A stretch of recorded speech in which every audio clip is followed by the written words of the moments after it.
2001년인가 그 MBC 한국에 있는 텔레비전 방송이죠. 한 예능 프로그램에서 방영된 건데 초등학교 2학년생의 시가 한동안 인터넷을 달구었던 때가 있었습니다. 근데 그 제목이 뭐냐면 아빠는 왜? 내용이 이렇게 됩니다. 엄마가 있어 좋다. 나를 이뻐해 주어서. 냉장고가 있어 좋다. 나에게 먹을 것을 주어서. 초등학교 2학년생입니다. 이 한번 보여주세요. 강아지가 있어 좋다. 나랑 놀아 주어서.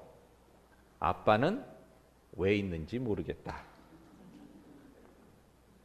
우리 아빠들이 이게 참 심각하게 들어야 될 내용인데, 아빠는 왜 있는지 모르겠다. 강아지는 있어서 좋은데 나랑 놀아주니까, 냉장고도 있어서 좋은데 먹을 것을 주니까, 아빠는 맨날 야단만 치고 뭐 보지도 못하고, 그러니까 왜 있는지 모르겠다. 오늘 말씀을 읽으면서 그런 생각을 해보았습니다. 혹시 세상 사람들이 기독교인들은 왜 있는지 모르겠다 라는 생각을 하지는 않을까? 기독교인들이 왜 있는지 모르겠다. 그렇다면 곤란하죠? 오늘 말씀 보니까 이렇게 얘기합니다. 15절에 만일 형제나 자매가 헐벗고 일용할 양식이 없는데 너희 중에 누구든지 그에게 이르되 평안히 가라, 덥게 하라, 배부르게 하라 하며 그 몸에 쓸 것을 주지 아니하면 무슨 유익이 있으리요? 우리가 예수님을 믿는다 하고 하나님을 믿는다 하면서 하나님의 사랑으로 나눈다 하는데, 진정 그 믿음의 혜택을 받고 사랑의 혜택을 받을 사람들에게 아무런 행동이나 행위로서 전해지지 않는다 그러면 아무 소용이 없다는 거죠. 1998년도에 시카고에서 아주 쇼킹한 일이 있었습니다. 그래서 그때 클린턴이 대통령이었었는데, 클린턴 대통령까지도 이를 가지고 논할 정도였었는데, 시카고 시내에 그 웨스트 사이드로 가면 레이븐스우드라는 그 동네가 있습니다. 그 네이버후드죠. 거기에 병원이 있습니다. 레이븐스우드 하스피털이라는 데가 있었는데, 거기서 얼마 떨어지지 않은 데서 15살 난 크리스토퍼이라는 아이가 농구를 하고 있다가 깽단이 지나가면서 촌송에 맞았어요. 두 발을 맞고 얘가 쓰러졌는데, 그 친구들이 급해 갖고선 얘를 이제 끌고선 이렇게 들어가고선 병원 문 앞에다 갖다 놓고, 괜히 또 걸리면 뭐 왜 어떻게 됐냐 뭐 이러고 막 경찰 들어오고 그러면 복잡하니까 거기다 두고선 이제 알아서 하겠지 그러고 간 거예요. 도망간 거예요. 도망갔는데 병원 측에서 나중에 이제 그 사람들이 하는 얘기가, 병원 규정상 자기들이 나가서 환자를 데리고 올 수가 없다는 거예요. 병원 안으로 데리고 와야 치료를 할 수 있다. 그래서 아무도 나가서 그 아이를, 피 흘리고 있는 아이를 병원 에머전시룸으로 데려오질 않았어요. 그래갖고 1시간 동안 방치되다가 경찰이 지나가던 이제 신고를 받은 경찰이 보다 못해서 이제 데리고 와서 치료를 시작했는데 결국 죽었습니다. 그래서 그때 뭐 온 나라가 아주 그냥 발칵 뒤집혔죠. 어떻게 병원이 그럴 수가 있나? 여러분, 아무리 좋은 병원이라고 하고 아무리 좋은 의술을 가진 의사라고 해도 환자를 치료하지 않고 그냥 서 있으면 아무 소용이 없는 겁니다. 결국 그 병원은 헐렸습니다. 헐리고 거의 이제 학교가 들어선 걸로 알고 있는데, 아무리 저희들이 믿음이 좋다 하고 아무리 실력이 있다 하고 아무리 성경을 많이 안다 하고 아무리 뭐가 많다 그래도 말이죠, 물질도 많고 뭐가 많다 그래 하더라도 진정 하나님의 사랑을 전하고 복음을 전하는 그 행동 행위로 드러나지 않다 그러면, 나타나지 않는다 그러면 아무 소용이 없는 일입니다. 프리츠 크라이슬러라는 사람이 있었습니다. 그 1875년대에 태어나서 1962년대에 죽은 사람인데요. 아주 유명한 바이올린 치는 사람입니다. 유명한 사람인데, 이 사람이 어느 날은 연주를 가다가, 근데 이 사람이 굉장히 구호 사업을 많이 했대요. 그래서 연주해갖고 버는 돈을 많이 이렇게 다른 사람들 돕는 데 썼는데, 하루는 연주회 가다가 어디서 아주 기가 막히게 좋은 바이올린을 찾은 겁니다. 그래서 이걸 사고 싶었는데 수중에 돈이 그때 없어갖고선 이제 나중에 와서 이걸 사야 되겠다. 그래서 이제 마음을 먹고 가서 이제 돈을 모아갖고 이렇게 와서 보니까 그 사이에 어떤 그 골동품 이렇게 수집하는 사람이 이걸 사고 갔대요. 이제 그 사람한테 가서 이걸 다시 살려고 이제 갔더니 그 바이올린을 커다란 액자에다 이렇게 딱 유리가 달리고 벨벳이 이렇게 깔린 그에다 딱 이렇게 모셔놓고 벽에 이렇게 딱 걸려져 있더래요. 저 바이올린을 내가 좀 샀으면 좋겠습니다. 그랬더니 수집가가 저거는 제가 팔 수가 없습니다. 이렇게 얘기를 하더래요. 그래서 저 좋은 바이올린을 써보지 못하고 이렇게 되었구나라고 이제 아쉬운 마음을 가지고 나오다가 머리에 딱 드는 생각이 있어서 뒤돌아서 그 수집가에게 그랬답니다.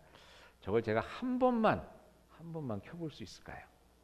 이제 저렇게 이제 보관이 될 텐데 제가 마지막으로 한 번만 켜볼 수 있겠습니까? 그랬더니 그 사람이 수집가가 그럼 그렇게 한번 해보십시오. 그래서 이제 문을 열어서 끈에다가 이제 줬습니다. 그러니까 프리츠 크라이슬러라는 사람이 크라이슬러죠. 이분이 이제 바이올린을 치기 시작했어요. 근데 세계에 제일 잘 치는 사람으로 인정되는 사람이 그 바이올린을 치니까 얼마나 멋있는 음악이 나오겠습니까? 그 음악을 듣고 있던 그 수집가가 음악이 끝나니까 뭐라고 그러냐면 이 바이올린은 당신 겁니다. 여기에 이렇게 둘 것이 아니라 당신이 가지고 나가셔서 세상의 많은 사람들에게 아름다운 음악을 선사해 주십시오 하면서 그 바이올린을 선사했다고 합니다. 여러분, 저희들이 말이죠, 아무리 좋은 바이올린과 같은 그런 믿음이 있다고 해도 이것으로 음악을 연주하지 않으면, 믿음이 행동으로 드러나지 않으면 아무 소용이 없는 거 아니겠습니까? 오늘 말씀에 뭐라고 얘기를 하냐면요, 행함이 없는 믿음은 귀신의 믿음과 같다 이렇게 얘기를 합니다. 19절에 이렇게 얘기하죠. 내가 하나님 한 분이신 줄 믿느냐? 잘하는도다 귀신들도 믿고 떠느니라.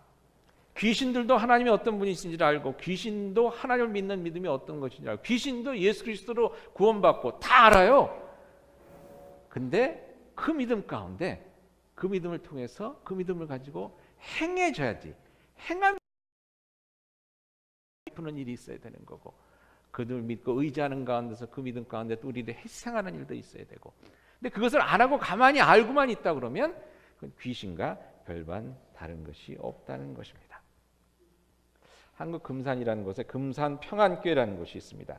금산평안교회인데 2000년도에 개척이 된 교회를 알고 있는데 여기서는 어디냐면 예산의 40% 이상을 선교에 쓴대요. 그래서 어떤 일을 했냐면 매년 이제 하다 보니까 이제 그렇게 되겠죠. 매년 62만 장의 연탄을 나눠줍니다. 아직도 한국에 연탄 때우는 집이 많이 있나 봐요. 그 주변에 가난한 사람들을 위해서 62만 장의 연탄을 이렇게 나눠준 사진을 보면 이제 뭐 금산 뭐 연탄 은행이라고 그러더라고요. 연탄 은행이라는 그런 조끼들을 입고 연탄을 막 이렇게 날라주는 그런 일을 하는 사진도 제가 보고 그랬는데요. 근데 거기서 어떤 일이 있었냐면 이렇게 연탄을 나눠주고 그 다음에 특별히 그 주변에 있는 혼자 계시는 그런 할아버지 할머니들에게 반찬도 해드리고 뭐 이런 일을 계속 하는데 시골에 있는 교회인데도 시골에 있는 교회가 되게 나이 드신 분들만 많다고 합니다. 시골에 있는 교회임에도 불구하고 30-40대가 교인의 반 이상을 차지하는 그런 교회가 됐어요. 그런 일을 막 하다 보니까 그런 일에 참 그런 교회의 모습에 이끌려서 이런 젊은 사람들이 나오게 된다는 겁니다. 그리고 예수 믿으라는 이 말은 안 하는데도 한마디도 이렇게 반찬 갖다 주면서 연탄 갖다 주면서 예수 믿으세요라는 얘기를 전혀 안 하는데도 그 교회는 새신자가 80-90%가 되는 새신자들이 오는 그런 교회가 됐어요. 그중에 어떤 할머니는 오셔서 뭐라 그러냐면 연탄을 한 3년 동안 받으신 분인데 이분이 오셔서 그런 말씀을 하더래요. 목사님, 저 목사님 같은 분이 믿는 예수라면 제가 믿겠습니다. 그러더래요. 그래서 무슨 말씀이세요? 그랬더니 내가 조상신을 평생 섬겨왔는데 나한테 연탄 한 장 주는 법이 없었는데 목사님이 믿는 예수님은 매년 연탄을 갖다 주니 나는 그 예수 믿겠습니다. 그리고 다 정리하고 교회로 나오셨대요. 여러분, 귀신은 믿어도 아무것도 안 나오지 않습니까? 아무것도 안 나오는데 예수 믿는 사람들한테는 나와야 되잖아요. 연탄 한 잔이라도 나와야 되는 겁니다. 연탄 한 장도 안 나온다 그러면 세상 사람들이 믿는 귀신이랑 뭐가 다르냐는 것이죠. 여러분, 진정 여러분들의 삶 가운데 우리들의 믿음이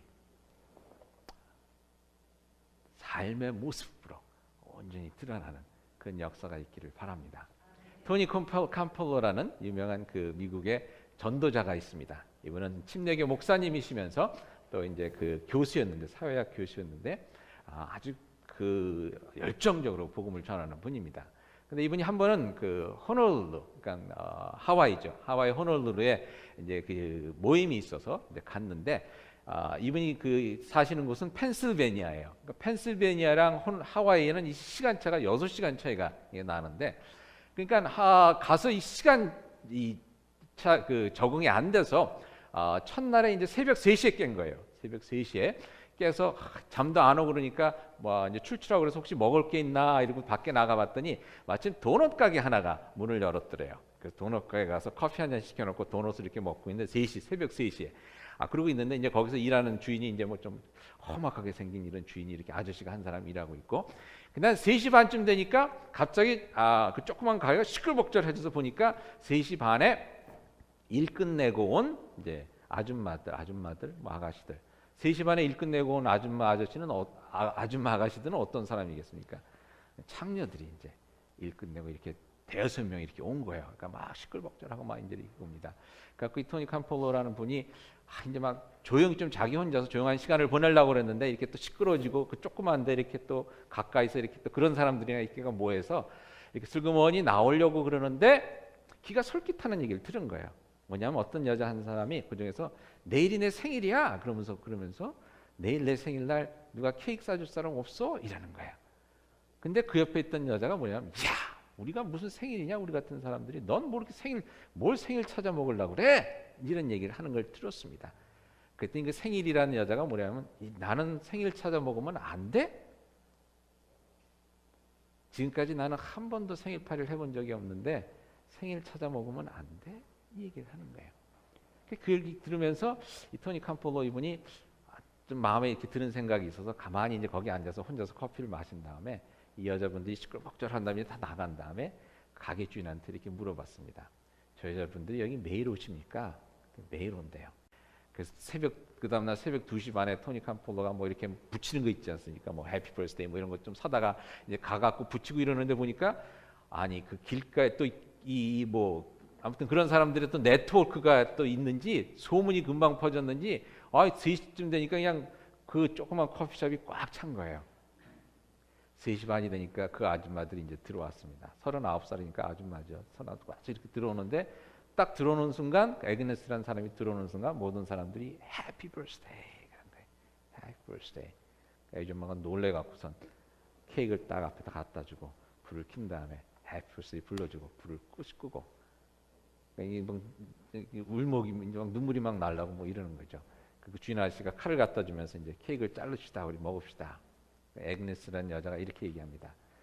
조금 이따 자르면 안 될까요? 생애 처음 받아본 케이크라서 그냥 잘라 먹기가 아까운 거야. 조금만 더 보고 조금 이따 잘라 먹으면 안 될까요? 그 아저씨가 얼마든지 그렇게 하라고. 조금 지나니까 이 여자가 그래요. 혹시 내가 이거 집에 갖고 가면 안 되겠습니까? 생애 처음 받아본 케이크 집에 좀 갖고 갔으면 좋겠는데 마음대로 하라고 당신 케이크니까. 그 여자가 이제 집으로 갖고 간다고 나갔어요. 주인공이 나가버리니까 커피숍 안이 조용해진 거예요. 뭐 할 말도 없고 길거리 사람들인데 조용해지니까 이 토니 캄펄러라는 분이 직업이 목사인지라 뭔가 얘기를 해야 되겠다고 얘기를 했는데 뭐라고 얘기를 하냐면 기도하시겠습니다. 이런 거예요. 기도하시겠습니다. 그래서 기도를 하고 났더니 이 주인 아저씨가 놀랬다든지 속았다는 표정으로 당신 목사였어? 이러는 거예요. 목사였다고. 도대체 어느 교회 목사냐고. 그때 성령이 주신 지혜로 이렇게 얘기했답니다. 새벽 3시 반에 창녀들에게 생일 파티 열어주는 교회 목사입니다. 그랬더니 그 아저씨가 하는 말이 그런 교회가 세상에 어디 있습니까? 그런 교회가 세상에 어디 있습니까? 여러분 그런 교회가 돼보는 것도 좋은 것 같아요. 그런 교회가 돼보는 것도 좋겠다는 생각을 합니다. 사랑을 얘기하고 저희 죄를 위해서 십자가에 달려 죽으신 예수 그리스도, 나 같은 죄인도 살려주신 예수님, 나 같은 죄인에게도 와주신 예수님, 나를 위해서 십자가에 달려 고난 당하시고 나로 하여금 영원한 생명을 누리게 하시며 이 땅에서 기쁨과 감사함 가운데 살 수 있도록 은혜의 은혜를 주신 예수님. 그 예수님의 사랑을 말로만 얘기하는 것이 아니라 마음으로만 감사하는 것이 아니라 행함과 행동으로 나눠줄 수 있는 것. 작은 것이라도 말입니다. 작은 것이라도 그것을 나눠줄 수 있는, 그냥 벽에만 이렇게 걸어놓고 나만 인조해하는 것이 아니라 건물 세워놓고 우리 이렇게 아름다운 건물이 있습니다 라고 의시되는 것뿐만 아니라 작은 일이지만 그것을 통해서 나눠줄 수 있는 그러한 교회가 되고 뭐 어떨까 하는 생각을 해봅니다. 오늘 말씀에 보면 아브라함이란 사람이 나옵니다. 야고보서에서 뭐라면 아브라함의 믿음과 같이 행동으로 옮겨지는 그런 믿음이 되어야 한다고 이야기를 해줍니다. 아브라함은 어떤 사람이었습니까? 자신의 아들을 하나님의 말씀에 하나님께서 그 아들을 바쳐라 하니까 그 말씀대로 순종하며 행한 사람이었습니다. 그 아들을 바친 사람이었어요. 그 창세기에 보면 이제 아들을 데리고 이렇게 번제를 제사를 드리러 가는데 아마 그리고 나서 이제 산에 올라가서 모리아 산이라는 데 올라가서 이 아들을 묶어다가 이제 올려놓고 칼을 들어서 이 아들을 잡으려고 합니다. 그러니까 아마 그때 이삭이 그런 생각을 했을 거예요. 그런 시가 생각났을 거예요. 아빠는 왜 있는 건가 이런 생각이 들었을 거예요. 근데 그때 하나님께서 아브라함에게 아브라함아 내가 네 아들도 아끼지 아니하고 나에게 순종하는 그 믿음을 내가 이제 보았노라. 그래서 그 하나님께서 다른 그 순양을 거기서 주셔서 제사를 드리게 되죠. 근데 그렇게 하도록 하나님께 순종한 그러한 아브라함이었다는 것입니다. 순종하는 믿음, 말로만 하나님 믿습니다 하는 게 아니라, 말로만 하나님 감사합니다 하는 것이 아니라 하나님께서 말씀하신 그것을 온전히 순종하며 행동으로 옮긴 그 믿음을 보시고, 행함이 있는 그 믿음을 보시고 하나님께서 여러분 아브라함뿐만 아니라 아브라함 다음 세대인 이삭과 야곱과 요셉과 이스라엘 백성들을 축복해 주셨습니다. 근데 여러분 저희 한번 생각해 볼 것은요, 아브라함이 이 이삭을 데리고 모리아 산에 이렇게 간 것은요, 갔다 오는데 3일 걸렸어요. 3일간의 순종이었습니다. 어떻게 보면 이게 대단한 투자라고 볼 수 있는 거예요. 3일간 하나님께 순종하는 가운데 그것을 통해서 이스라엘 백성들이 큰 복을 누리지 않았습니까? 여러분 저희들이 아브라함을 이야기할 때 말입니다, 아브라함이 허물이 많은 사람이었습니다.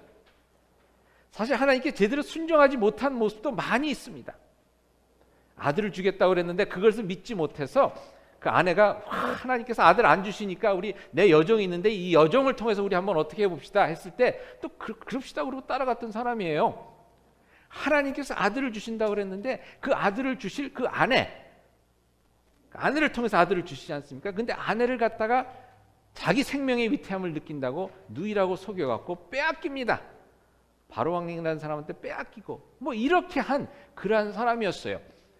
근데 하나님께서 그 다른 건 보지 않으시고 3일간 그 아들을 데리고 모리아산에 오른 그 믿음, 그 행위, 그 순종을 하나님께서 보시고 하나님께서 아브라함과 그 민족을 축복해 주신 것, 여러분 이제 한번 생각해 봤으면 좋겠습니다. 여러분의 삶 가운데서 말입니다, 우리들이 뭐 100% 그런 믿음 어떻게 보면 기대하기가 힘들겠죠? 그렇지만 여러분들의 삶 가운데서 진정 내가 예수 믿는 사람이고 진정 내가 하나님을 믿는 사람이라는 그런 모습이 단 3일이라도 일주일에 하루만이라도 온전히 보여줄 수만 있다면, 그럼 하나님께서 그것을 통해서 크게 역사해 주시는 것 같아요. 저는 여러분들도 그렇겠지만 많은 남자들이 이제 자기 아버지와의 관계 속에서 늘 좀 이렇게 고민을 하고 힘든 일을 과정을 이제 겪게 되는 것을 저희도 보게 됩니다. 저도 마찬가지인데요. 저는 뭐 저희 아버지가 왜 이렇게 사시나, 아빠는 왜 이런 생각도 저도 많이 할 때가 있는데, 저는 한 번은 뭘 보냐면 저희 아버님이 아버님 교회에서 그랬던 것 같아요. 이제 장로님이신데 기도를 하러 이제 올라오시는데 이 위로 올라오실 때 신발을 벗고 올라가시더라고요. 옛날 분들이 이제 그렇게 하는 건데 신발을 벗고. 그러니까 지금 세대가 많이 바뀌었는데도 하나님이 그러니까 성전이죠. 하나님의 성전에 와서 이곳에 올라와서 기도를 한다는 것을 굉장히 거룩하게 참 두려운 일로 여기시면서 신발을 벗고 올라오셔서 기도를 하시는 그 모습을 보면서 내가 받는 복이 바로 저기 있구나 라는 생각을 한 적이 있었습니다. 여러분, 자녀를 세례를 줄 때 세례 그 문답 중에 이런 게 있습니다. 여러분의 자녀가, 그러니까 유아 세례를 줄 때요, 여러분의 자녀가 성경책을 읽을 수 없기 때문에, 어린애가 무슨 책을 읽을 수 있겠습니까? 아직 글을 모를 때죠. 그렇기 때문에 여러분이 여러분의 자녀에게 하나님의 말씀이 되어 주셔야 합니다. 그렇게 하시겠습니까? 사실 여기 있는 부모님들은 다 예한 분들이에요. 나의 삶의 모습이 우리 자녀들에게 복음이 된다는 겁니다. 우리 자녀들뿐만 아니라 세상 사람들에게 내가 얘기해 주는 것이 아니라 내가 사는 모습이 하나님의 말씀이 된다는 거죠. 그러니까 내가 아무리 뭘 갖고 이거 하는 것이 아니라 나의 삶의 모습이 결국은 하나님을 전하는, 그러니까 여러분들 말로 이거 복음 전할 사실 필요가 없어야지 돼요. 나의 삶의 모습을 통해서 세상 사람들이 복음을 보고 읽고 들을 수가 있어야 한다는 것입니다. 그러한 삶을 살고 있느냐? 그러한 삶을 살고 있느냐? 한번 돌아볼 수 있으면 좋겠습니다.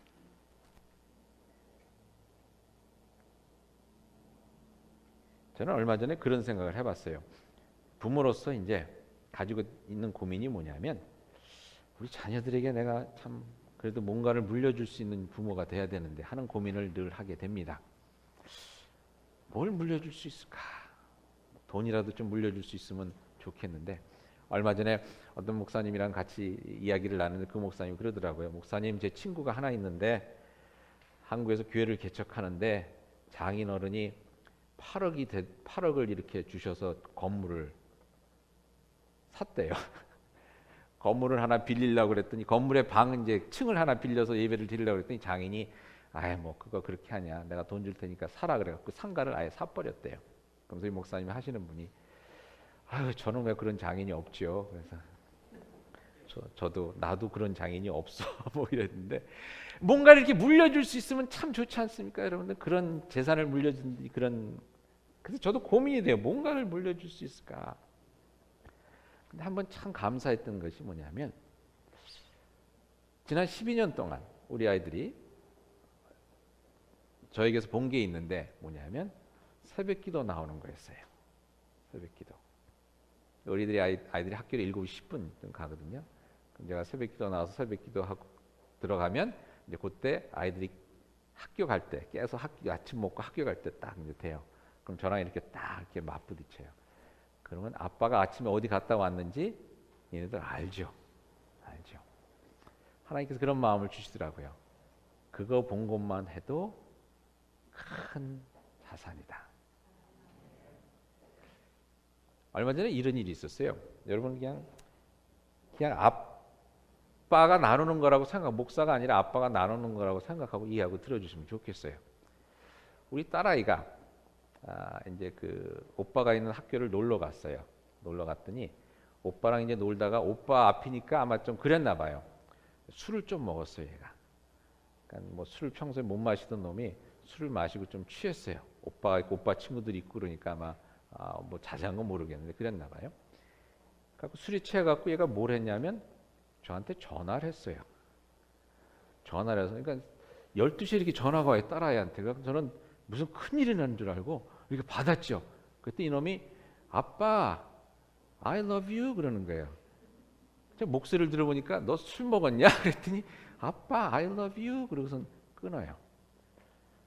제가 또 어떤 생각이냐면, 첫 번째, 아이씨 목사 자식이 돼서 술 처먹고. 근데 그 다음에 감사했던 게 술 먹고 취했는데 왜 아빠한테 전화를 했을까? 왜 아빠한테 전화해서 I love you를 했을까? 근데 그게 감사하더라고요.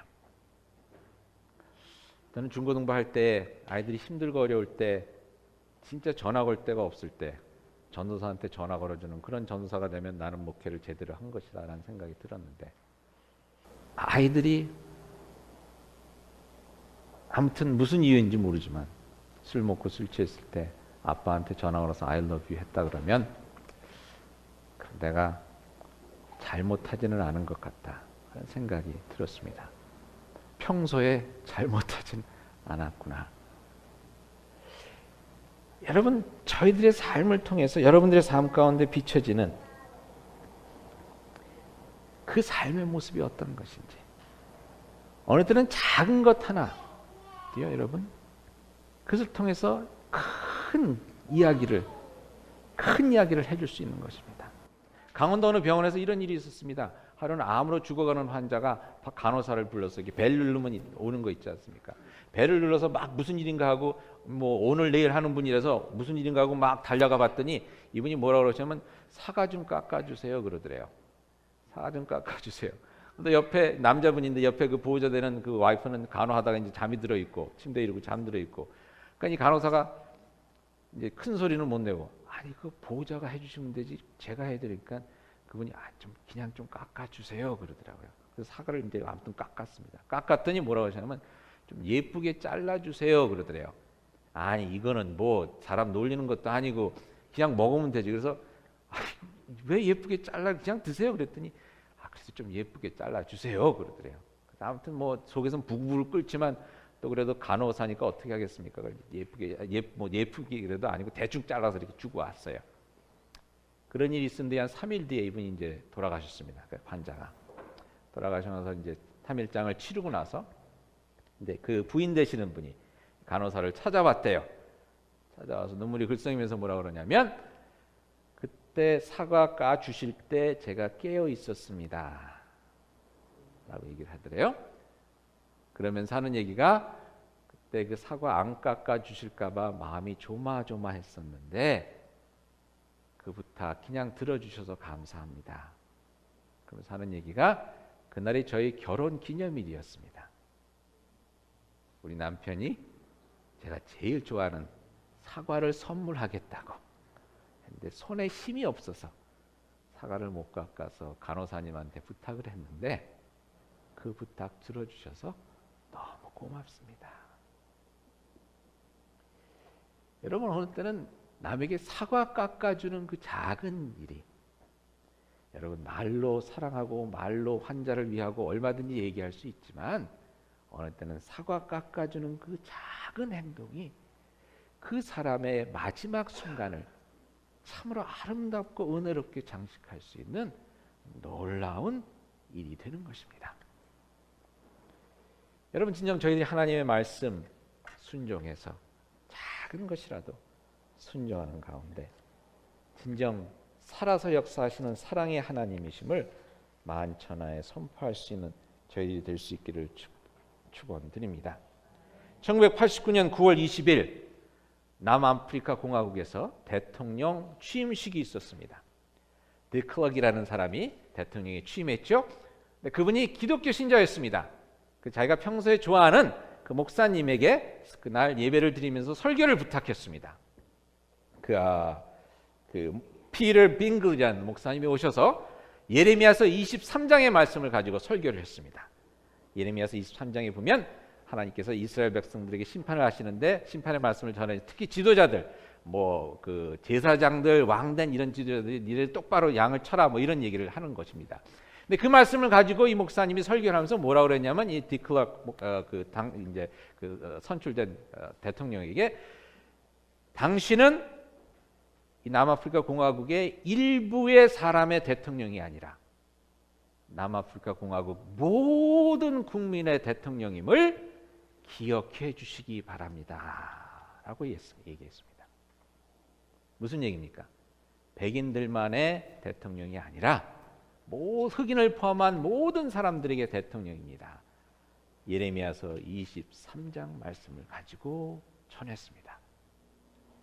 그런데 디클럭 이 대통령이 그 말씀을 마음에 받았습니다. 받고 고민하고 하는 가운데 그분이 무슨 얘기를 했죠? 무슨 일을 했죠? 넬슨 맨델라를 찾아가서 감옥에서 저를 풀어주고 남아프리카 공화국에 있던 그 인종차별을 없애는 일을 그가 감당했습니다. 하나님의 말씀을 듣고 그 말씀을 실천하는 가운데 참으로 놀라운 역사를 이루게 되는 것입니다. 여러분들의 가정에서, 여러분들의 삶 속에서, 또 이 세상에서, 이 땅에서 하나님의 말씀에 순종하고 믿음을 실천에 옮기는 주의 백성들을 통해서 죽어가던 사람에게 놀라운 은혜가 임하는 것이고, 갈라져서 죄악 가운데 서로 싸우며 은혜와 사랑을 모르는 그런 사회에 새로운 생명의 역사가 일어나게 되는 것입니다. 말로만 믿지 말고 하나님의 말씀을 실천에 옮길 수 있는 저와 여러분이 될 수 있기를 바랍니다. 1992년도 남플로리다에 태풍이 불었습니다. 허리케인 앤드류라는 태풍이 불었습니다. 그래서 데이드 카운티라는 곳에 집들이 다 그냥 막 다 쓰러졌습니다. 쓰러졌는데 그곳에 27채의 집이 넘어지지 않고 그대로 보존됐습니다. 그리고 27채의 집이 누가 지은 것이냐? Habitat for Humanity가 지은 집 27채가 창문만 좀 깨지고 이렇게 되고 다 그대로 서 있었습니다. Habitat for Humanity가 뭔지 아시죠, 여러분? 사랑의 집짓기 운동. 사랑의 집짓기 운동이라고 그래서 자원봉사자들이 가서 짓는 집입니다. 전문적인 목수가 아니라 저와 여러분과 같은 이런 사람들이 가서 여기에 못 박으세요 그러면 박고, 물론 그 중에는 이제 전문가들이 와서 또 이렇게 해주는 부분들도 있지만 저도 가서 2번 그 일을 했는데요. 사이딩 하는 일을 하는 겁니다. 이렇게 끼고 이렇게 박으세요. 그럼 그거 이제 그것만 하다 오는 겁니다. 근데 그 집 27채가 넘어지질 않았습니다. 마태복음 7장에 보면 그 말씀이 나오죠. 주의 말씀을 듣고 행하는 자는 집을 어디에 세운다고요? 반석 위에 세운다 그랬습니다. 그래서 폭풍이 치고 바람이 불고 비가 내리고 홍수가 나도 넘어지지 않는다. 말씀을 듣는 사람이 아니라 말씀을 듣고 행하는 사람. 이 27채의 집을 짓는데 그 집을 짓는 일을 주관했던 그 디렉터가 아니 이 집은 왜 안 넘어갔습니까? 라고 물어보니까 뭐라고 그랬냐면 우리는 법대로 지었습니다. 못 박으라는 것에 못 박고 레귤레이션이 뭐 이렇게 하라고 그러는데 그걸 그냥 쉽게 하려고 안 하고 그것에 오히려 더 붙여서 튼튼하게 지으려고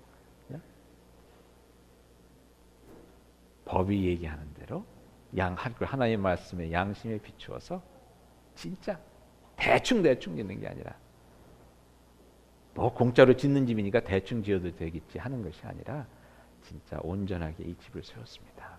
그럴 때에 흔들리지 않고 넘어지지 않았다는 것입니다. 여러분 저희의 삶을 살면서 때로는 폭풍이 불고 때로는 흔들리고 이럴 때가 있습니다.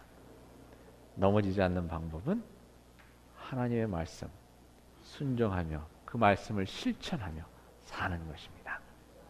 그럴 때에 우리들의 삶이 흔들리지 않을 뿐 아니라 우리들의 가정이 흔들리지 않을 뿐 아니라 때로는 자녀들이 술 먹고 이렇게 올 수도 있고 뭐 쓰러질 수도 있고 넘어질 수도 있지만 흔들린 가운데 그 집이 무너지지는 않는다는 것입니다. 그리고 이 사회가 이 땅이 하나님의 말씀으로 인해서 살아나는 생명의 역사가 일어나는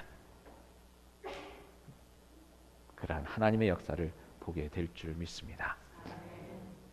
쉽지 않을 수도 있죠. 그렇지만 카톡 묵상에서 말씀드린 대로 아브라함이 이삭을 바치기까지 그 믿음에 이르기까지 40년의 세월이 흘렀습니다. 하지만 그 40년 세월 가운데서 때로는 넘어지기도 하고 때로는 뭐 의심하기도 했지만 하나님과 동행하는 가운데 하나님께서 저를 이끌으셔서 이스라엘 백성들을 살릴 놀라운 순종할 수 있는 믿음을 허락해 주신 것처럼 여러분들의 삶 가운데도 하나님께서 그런 은혜를 허락해 주실 줄 믿습니다. 작은 것 하나부터 쉽게 여기지 마시고 작은 것 하나부터라도 순종하는 여러분들 될 수 있기를 바랍니다. 특별히 부모님들, 특별히 아버지들, 우리 어린 자녀들을 둔 아버지께 도전 드립니다. 여러분들의 행위 하나하나가 여러분들의 자녀에겐 복음입니다. 하나님의 말씀입니다. 저들의 삶이 앞으로 어떻게 될지, 저들의 삶을 이끌 하나님의 말씀을 우리 자녀들이 어디서 읽느냐? 여러분들의 행위 하나하나에서 읽는다는가? 아침에 시간 맞춰 교회 오느냐? 하나님의 일을 더 중요시 여기느냐? 아니면 세상 일을 더 중요시 여기느냐? 하는 그 모습 속에서 하나님의 말씀이 여러분들의 자녀들의 삶 가운데 심겨진다는 것을 다시 한번 생각하면서 작은 것 하나부터 주의 말씀에 순종하며 그 여러분들의 믿음이 드러날 수 있는 그런 삶을 사실 수 있기를 다시 한번 축원드립니다. 기도하시겠습니다.